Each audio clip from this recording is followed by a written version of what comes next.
This is Twit.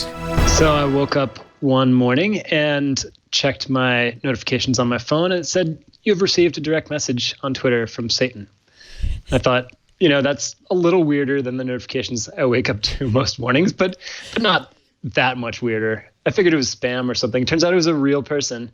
It's the Satan parody account on Twitter. He has close to 1 million followers, and he was having some trouble with his Twitter account. He wanted to know if I could help him in any way. So his problem was that he was losing followers. So Satan wanted your help to get more followers, essentially. And you said... When you put it that way. Yeah.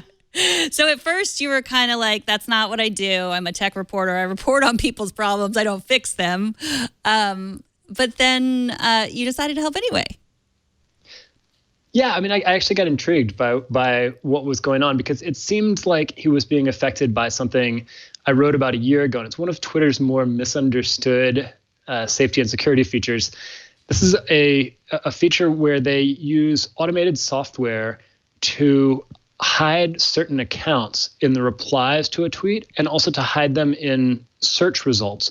So basically your account is getting downgraded. It's not being shown in public views. You can still tweet. All your followers can still see your tweets, but you're just not going to really earn any new followers that way. You're not going to be able to contribute to the public conversation.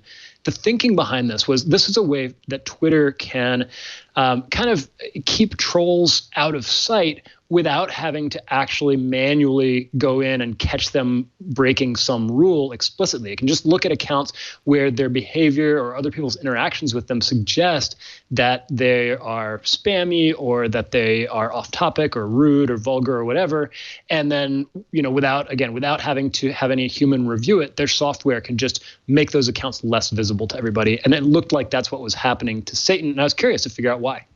So from what I understand from your piece, Satan was getting a lot of followers from his relationship with Donald Trump, correct? Like he would respond to Trump's tweets, as many people do, and then people would see that and think it was hilarious and then follow him. And maybe that's where people were no longer seeing his tweets? That's one place they were no longer seeing his tweets. So yeah, in the past he had done several replies to Donald Trump tweets that ended up being one of the top replies, which means that they get seen by millions of people. I wouldn't be surprised if a lot of fans of Donald Trump, particularly Christian fans of Donald Trump, reported that or otherwise flagged his tweets, and maybe that was part of what happened here. But also, if you searched for Satan on Twitter, if you typed Satan into the search bar, his account wouldn't come up anymore. It used to be the top one, and it wasn't coming up anymore. So again, his followers could still see his stuff, but he was unable to keep growing his Satan brand. And so Twitter made this change. Maybe if you were a tech reporter like you knew that they were making this change, but no one who was affected by this change was notified at all. Unlike in the past, when sometimes, there's other ways in which you'll get alerts saying like you've been, put in timeout on Twitter for whatever reason. But for this, people had no idea, right? That's right. So if you get suspended by Twitter, they will let you know. And they now, at least, will tell you what you did wrong or what rule you're presumed to have violated. And then you can kind of get in touch with them and try to get reinstated. Sometimes they'll give you a specific action you can take. Like if you delete these 3 tweets, then your account can be reinstated. But yeah, that's not what they're doing here. They're doing something that is more on a mass scale. It's entirely automated, and they're kind of trying to thread a needle here, right? They want to be able to affect accounts or downgrade accounts that they suspect people don't like seeing without having to go through the full enforcement process. And they decided at the beginning that they weren't going to tell people when this happened to their accounts. The people didn't necessarily have a right to know because, again, they were still tweeting. They just weren't as visible anymore. Twitter considers that part of its algorithm that shows people the most interesting tweets, the most relevant tweets, rather than considering it like an enforcement action or an action that deprives someone of the right to speak on Twitter. It just makes them less likely to be heard. Now, that has lent itself to misinterpretation, as I sort of predicted when they rolled this out. Conservatives, early on, some conservative leaders and even some Republicans in Congress found that they were getting caught up by this feature and that their tweets were not showing up, or actually it was that they weren't showing up in search results anymore.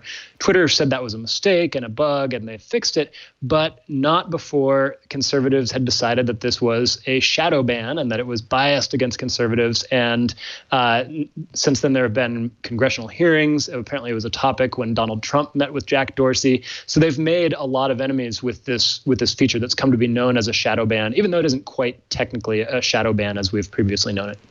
I mean, and you can understand, well, if there's true trolls that are doing something, we wouldn't, Twitter would not benefit by saying, like, you're doing this very specific thing and that's why we're stopping you, because they might find a way around of it, I guess, or they might just stop being trolls, although they probably wouldn't. But it's the idea that you don't know, and for a person like Satan, who is making his living, trying to make a living off Twitter, would link to a store where he was sold merch, and then just for this to disappear and to have no reason, to no understanding why. I mean, it can drive up these kinds of, you can see why algorithms drive people crazy.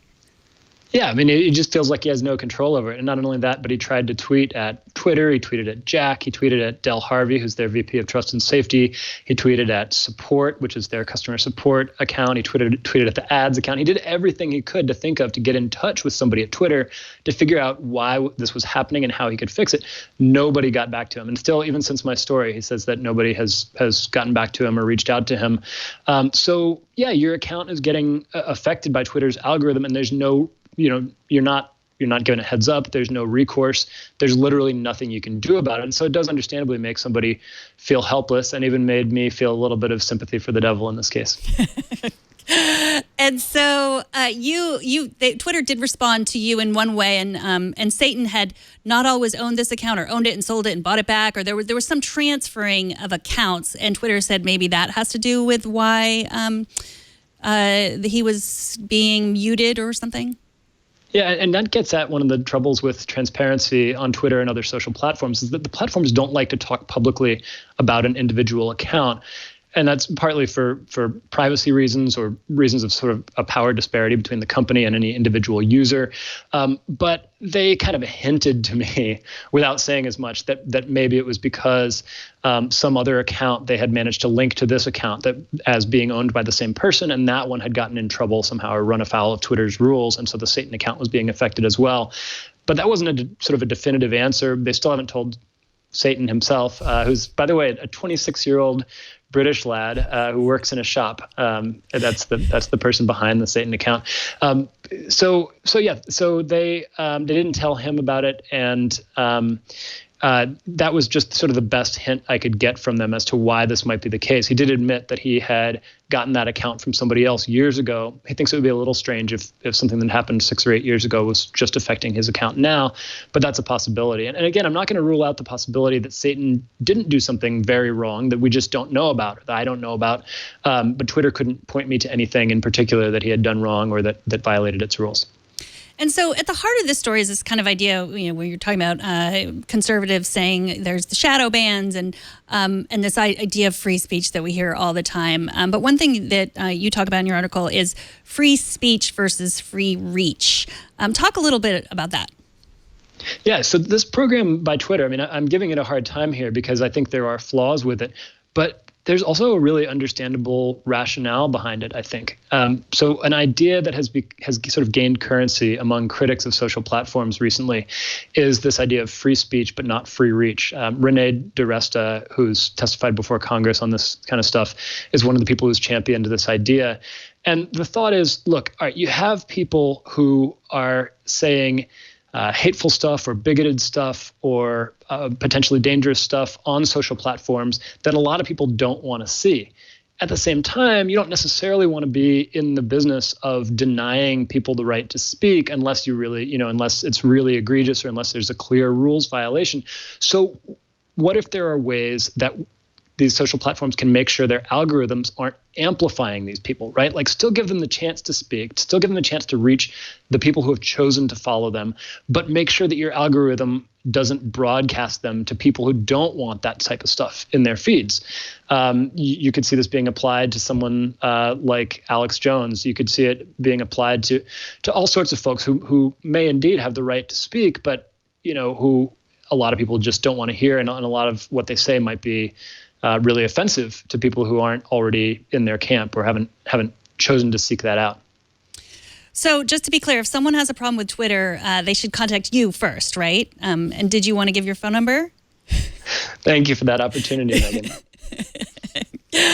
So no, you are just a writer, a senior writer at 1-0 for Medium. You're writing about people's problems, only occasionally solving them or trying to solve them. But I did not solve Satan's problems. Yeah. But I'll update you if anything changes. I told him to get in touch if he ever finds himself reinstated somehow, or if he ever hears from Twitter. But he still hasn't so far.